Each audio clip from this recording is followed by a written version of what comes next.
Praise the Lord. இன்று ஆண்டவர் உங்களுக்கு தரும் வார்த்தை அப்போஸ்தலர் 1:14.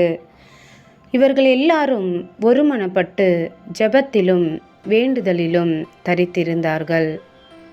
பிரியமானவர்களே, இயேசு சிலுவையில் மரித்தபோது சீஷர்களின் உலகமே இருண்டது.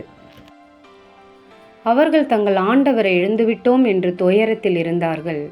இருந்தாலும் அவர்கள் இயேசுவின் வார்த்தைகளை மறக்கவில்லை.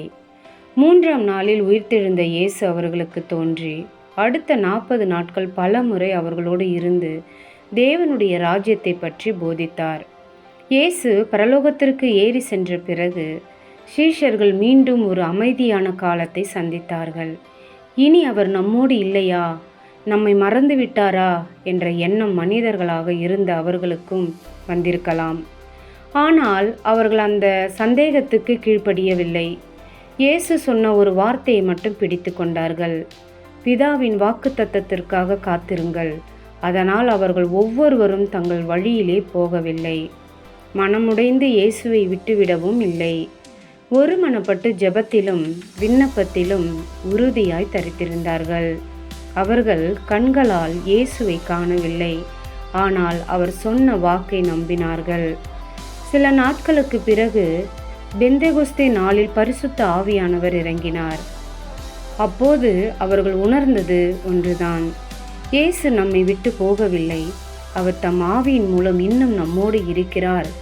அந்த அனுபவம் பயந்திருந்த சீஷர்களை உலகத்தை மாற்றிய சாட்சிகளாக மாற்றியது. பிரியமானவர்களே, சில நேரங்களில் நமக்கு கர்த்தர் என்னோடு இருக்கிறாரான்னு தோணும்.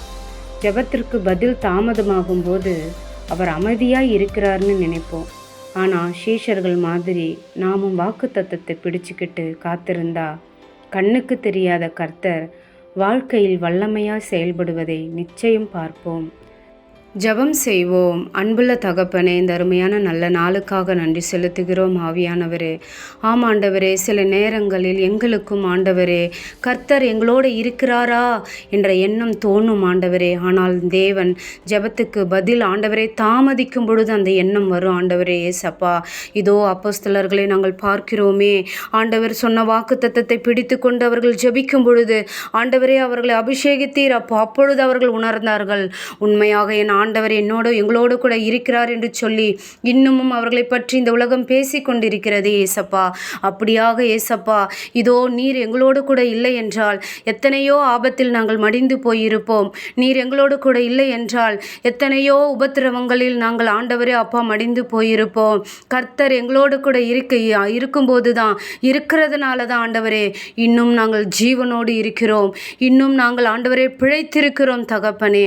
அப்படியாக இதை கேட்டுக்கொண்டிருக்கிற ஒவ்வொரு பிள்ளைகளோடு நீர் பேசணும் ஆண்டவரே.